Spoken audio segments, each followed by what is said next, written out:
We are here with Earle Hall, who is the CEO of Access. And Earle, welcome. Great to be here, Frank. It's always a pleasure to talk to you. Thanks so much. I'm just grateful to be here with you. Well, a lot of folks know Earle, and those who don't will know at the end of this interview that his hallmark is enthusiasm. It's better than the contrary. Yes. Earle, a lot of folks won't know Access. It's a small, privately held company. Tell us about it. We're on a mission, Frank. We've been 10 years in so far, and what makes our heart beat is to legitimize the gaming industry by eradicating money laundering, eradicating addictive gambling, taking the industry to cashless, taking the industry to very precise loyalty, engagement, rewards. We do that through the cloud. Why? Because it's the cheapest, the easiest, and the safest way to manage information. So that's what we do. We've amalgamated all of the casino management system functionality, that's about 17 systems in a casino, into one cloud. So you think of it like there's an app store that has every single app that you need in one place, and all of the apps actually talk to each other, which is not the norm in our industry. So that's what we've been up to for 10 years. We've had a very controlled growth. We didn't want to be everything to everybody. We wanted to pick certain markets where we could make a real impact and a real difference.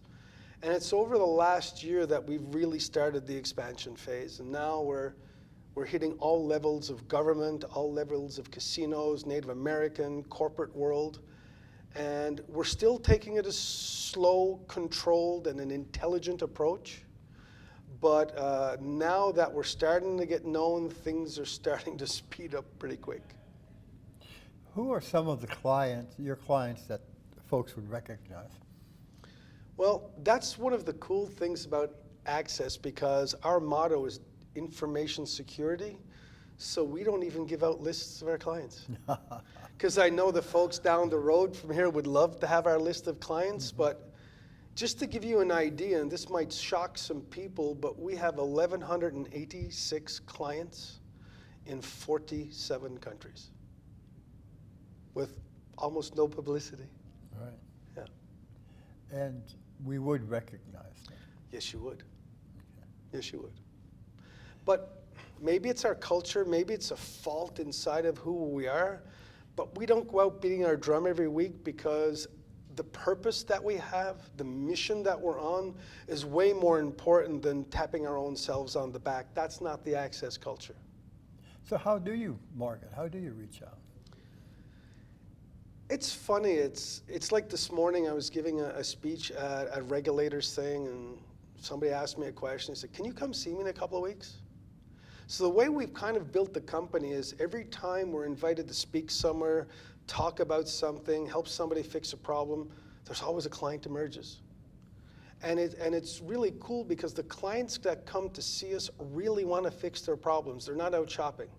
They come and say, we have a data synchronization issue, we have a reporting issue, our smart card cashless doesn't work, our loyalty and engagement doesn't work, and they say, can you help? And go, yeah, maybe, well, let's have a look at it. And we always like to earn our keep the right way. In other words, we install our system because we don't need 10 servers, we don't need all kinds of hardware. There's one little device goes into the machine, and from that, everything's in the cloud. So when a client says, can you show us really what you do? You say, yeah, give us a machine, we'll install. We do it old school way. We like to kick the tires and get the client to actually log into our cloud on their own account on a trial system.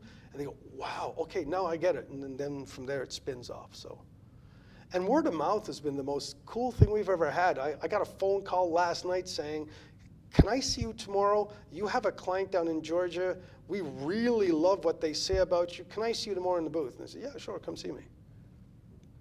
So you are a technology company's technology company, it sounds like. Well, and I don't want to say this facetiously, but the big five out there have bigger fish to fry than systems. They're based on ship share. They have to put games out. They have to entertain clients. They've got a pretty stressful mission. So could we install our system, our cloud, our data warehouse, all of our technology underneath what they already do and take away all their problems? The answer is yes in a heartbeat. One of the things that you kind of hear about systems all the time is that its strength is its weakness, and its weakness is its strength. You know, you're stuck with these very expensive systems. They age, technology changes, and it's hard to change them out. It's hard to change vendors because so much is tied into it. And the new guy over there who just came in has a competitive advantage in the sense that he's got a new system. He's not tied up to all this legacy technology, but he also then has a disadvantage because his prospective client doesn't want to undo absolutely everything in order to install a new system. And I think what you're saying is that with the cloud, those issues go away. They go away, and in a pre-COVID world where a lot of operators were not obliged to work 12, 18 hours a day with Zoom, with all kinds of technologies, and they were focused on their core business, which was their clients.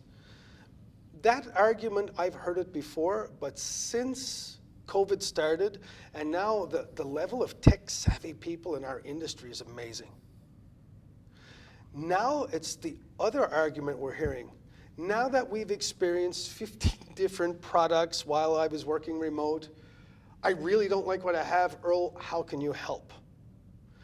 We're not there necessarily to replace another system. As a matter of fact, one client came to see us in California and said, we want to rip out our system, we want yours. I said, whoa, breathe. Take a year. Let us get your data flowing in real time. Let's get your reports precise. And I actually worked them out a roadmap for over a year. Why? Because they have to deal with change management inside of their organization. So if an organization comes to see us and they're geared for a rip and replace, it's no big deal for us because we plug in our black box and everything else has gone to the cloud. There is no servers, there's no big technology change. What I look at is change management. What is their capacity to go at what speed? To make sure we respect their employees. James Maida from GLI made a comment yesterday morning in our interview with him, which has since been repeated by other folks, and that is that COVID accelerated change in the gaming industry by some number of years. I'll say 20 at least. And we're finally pulling into an era where I think my lifelong dream in this industry is going to come true, and we'll be a KYC cashless industry. I don't understand. I was speaking to regulators this morning. I said, online is cashless, sports betting is cashless. Why isn't land-based?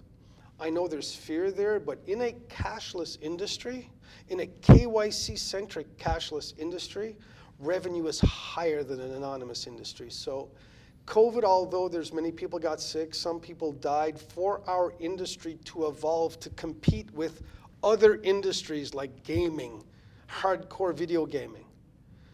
COVID has given us a shot to catch up, and that is probably the silver lining in that very dark cloud. There's a lot of external forces that the gaming industry and a lot of other industries have to deal with today. They range from the evolution of COVID to inflation, to supply chain disruptions, fear of recession. And one of the questions that I ask of each of these CEOs is how are they managing through that? But I'm kind of getting the impression from you that maybe your situation is almost the opposite. Yep. And that those are actually opportunities. Yep. So the thing is when things are going great, and I'm going to get in trouble for saying this, but who cares? When things are going great, people get lazy. Why? Because things work on their own. It's like when you're driving your car in cruise control, it is dangerous because you can fall asleep. But the thing is as the industry gets tighter, as we're looking for economies, we learned during COVID how to make more money with less things. We learned how to save money. COVID was a complete reset on how we did business. Now people are coming out of COVID and saying, you do things differently. We're there to make things faster, more secure, and infinitely more cheaper. Why? Because the cloud is cheaper. You mentioned that you've been around 10 years now. It's been controlled growth. You're getting ready to expand from that, but still be controlled. Is that the description of a company that is very happy being private and tends to stay that way? My shareholders are going to be listening to this one, so Right. I'm going to get in trouble because you know me. So when you ask me a question, I'll tell you what I think, no matter how much trouble I get in. But the thing is, I think we owe it to my team to go public. So I have this discussion every quarter with my board. Access is geared to go public. Our financial system, our reporting system, our compliance, everything is up to speed to go public. Our shareholders will have to take a decision in the next 18 months or so if that is the path they'd like to go, for the very simple reason is to join the big leagues in our industry, you have to be public. Do we have an appetite for acquisitions? Not right now. For the very simple reason is, what could we buy that would be of use to us? That's the thing. So the reason why we would go public is to be able to infinitely expand. In other words, start buying out footprint. I've looked at buying out an entire market right now and taking up the 30,000 units that are there and just plugging them into our system. So, but once again, as you get more and more in gaming licenses, the advantages of being public outweigh the disadvantages of the speed of reporting and stuff like that, because we're already there. Once you go public, we'll have to know who your clients are. By that time, we won't care about talking about them. But right now, like I said, I treat my clients as my family. They all have my cell number. When they need something, they can text me. And the Access is not really a company. It's not really a product. It's a movement. It's a movement to modernize our industry. It's a movement to make our industry safer, more legitimate, with a better, faster, and more secure way of doing things. So once we become public, we'll be big enough to not worry about getting poached. But right now, I treat my clients as I would treat my own children. So You have a booth at G2E this year. first time ever. Wow, what a shock. And what should people expect when they come to your booth? To hear a lot of things they've never heard before. So you can cash in from your bank account in real time and it goes right in the machine. You can cash out from the machine and goes right back to your bank account with like no problems, because apparently that's complicated in our industry. I don't know, because we don't do things according to our industry. So our fintech side, our kiosks, our cashless, our point of sales, our cashier desk, all the fintech side is running there. Is pretty cool. One of the pet projects I've had over the last year and a half was converting all of our media screens to DOOH, in other words, digital out of home. Yahoo is big on this, Google is big on that. So all of our media screens now actually run publicity directly from the cloud. That's in our booth as well. And the other thing is we're running our business intelligence package. So our clients can see a lot of things that they've been asking for but have never gotten from other vendors. Okay, great. Really interesting overview. Any final words you would like to share about Access? Besides the fact that I have the best team in the entire industry, no. Okay. Earle, it's always great to talk to you and share your enthusiasm. Thanks so much, Frank. Thank you. Great to see you.